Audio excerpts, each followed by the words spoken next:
Hi everyone, आज हम शुरू करने वाले हैं चाइल्ड डेवलपमेंट एंड पेडागोजी का प्रैक्टिस सेट नंबर 4। चलिए शुरू करते हैं। क्वेश्चन नंबर 1 देखेंगे। Young child's disobedience generally signifies option A creativity, option B unhappiness, option C intelligence, option D need for punishment. जो डिसओबीडियंस है वो सिग्निफाई करता है क्या, किसको? अनहैप्पीनेस को।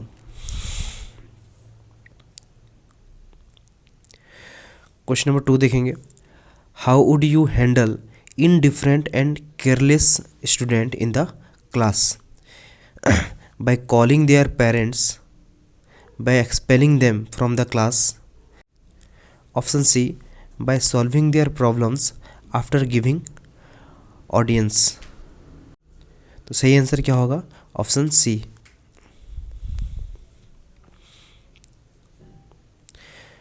क्वेश्चन नंबर 3 देखेंगे। Which of the following should be emphasized in teaching strategy?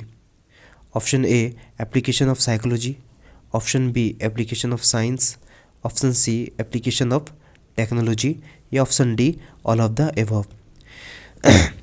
Teaching strategy के लिए हमें ये तीनों एप्लीकेशन इस्तेमाल करना चाहिए। तो सही आंसर क्या होगा? All of the above. Question number 4 देखेंगे। Who is mainly responsible for classroom management? Option A principal, option B class teacher, option C students union council, option D teachers council. Classroom management के लिए कौन mainly responsible है? तो सही answer क्या होगा? Option B class teacher.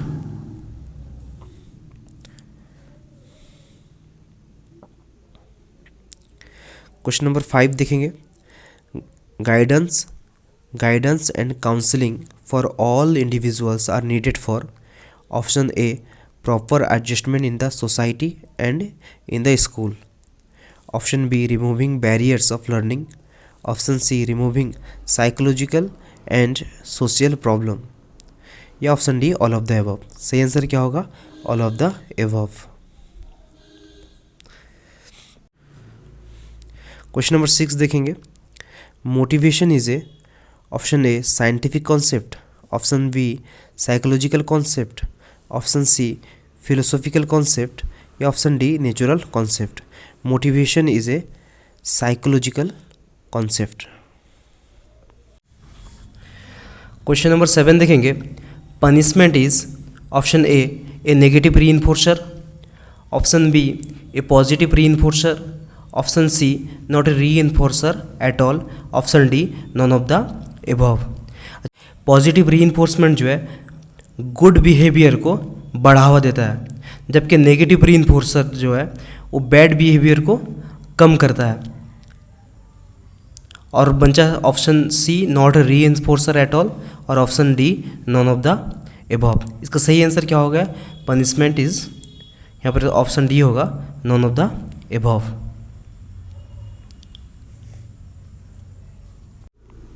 Question number 8 देखेंगे। The main duty of a teacher is, एक टीचर का मेन ड्यूटी क्या होता है? टू टीच या टू गिव इंफॉर्मेशन या टू प्रीच या टू गिव गाइड। तो सही आंसर क्या होगा? Main duty of teacher is to guide. Question number 9 देखेंगे। A school gives preference to girls who are preparing students for a state level solo song competition. This reflects gender bias, global trend, pragmatic approach या option D progressive thinking. तो ये क्या है? एक gender bias है। Question number 10 देखेंगे। The Mphasis from teaching to learning can be shifted by encouraging rote learning, by adopting child-centered pedagogy, option C focusing on examination result या option D none of the above। teaching to learning can be shifted by adopting child-centered pedagogy। Question number 11 देखेंगे, school based assessment. Option A makes student and teacher non serious and casual. Option B dilutes the accountability of boards of education। या option C hinders achieving national standards। या option D helps all student learn more through diagnosis। तो school based assessment जो है helps all student learn more through diagnosis। Question number 12 देखेंगे, what is the meaning of growth. Option A change related to result. या option B change related to measurement. या option C both A and B. जो growth जो है is related to measurement.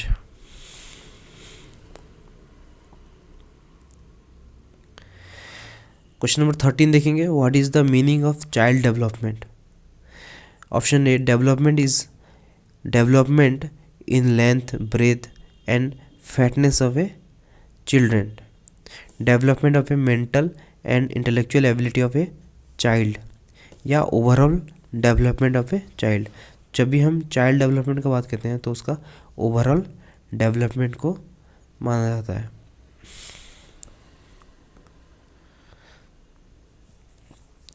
Question number 14 देखेंगे, physical growth and development is called maturation.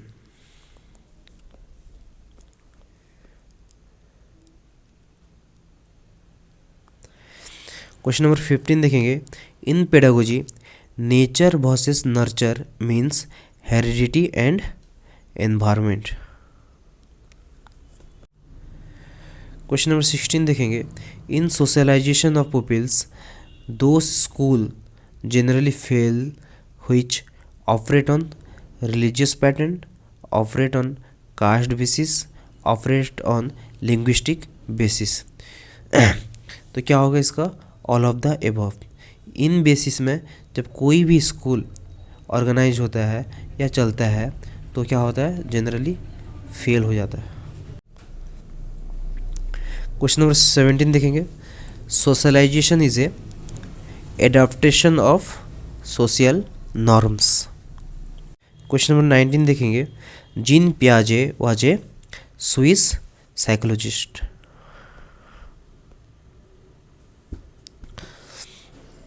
Question number 20 देखेंगे, the main reason for individual differences is atmosphere, heredity, instinct या all of the above.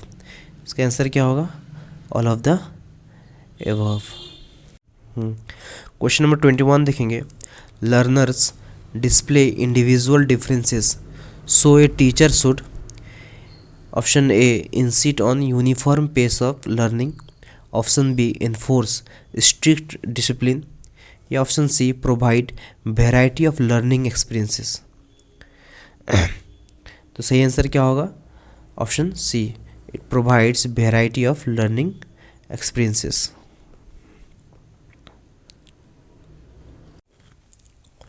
Question number 22 देखेंगे, a child with average potential intelligence but fertile environment which gives him more opportunities of learning will achieve better in life, average in life या nothing in life।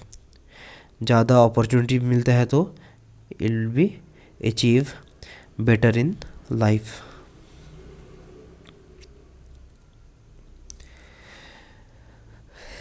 Question number 23 देखेंगे, the correct method of obtaining intelligence quotient. तो क्या होगा, MA/CA, mental age by chronological age, mental age by real age into 100। Question number 24 देखेंगे, index of IQ is the process of mental development, the process of mental maturity. या option C the rate of mental development. या option D the rate of intellectual development. The index of IQ जो है वो rate of mental development को समझाता है। Question number 25 देखेंगे, a child with intelligence quotient 105 will be classified as above average intelligence, normal और average intelligence, या superior intelligence, या ऑप्शन डी डल।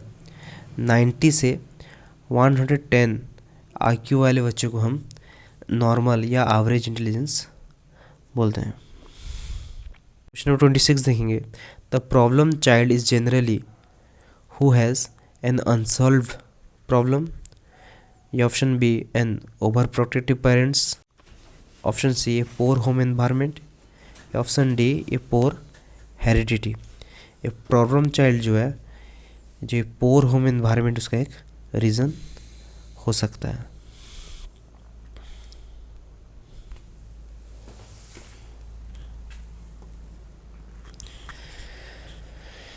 क्वेश्चन नंबर 27 देखेंगे। Mental retardation is indicated by an IQ score of 70 और less, option B a deficiency in age appropriate adaptive behaviour occurring before age of 18, या option C both A and B. Option A और option B mental retardation का indication है, तो सही answer होगा option C both A and B. Question number 28 देखेंगे। Learning disabilities में occur due to all of the following except cultural factor, cerebral dysfunction, emotional disturbance, behavioural disturbance. Except पूछा मतलब क्या होगा, कर्चुलर फैक्टर्स। क्वेश्चन नंबर 29 देखेंगे। The full form of CWSN is children with special need.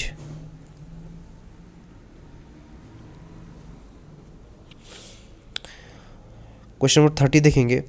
Gifted students are introvert, non assertive of their need, independent in their judgment, independent of teacher।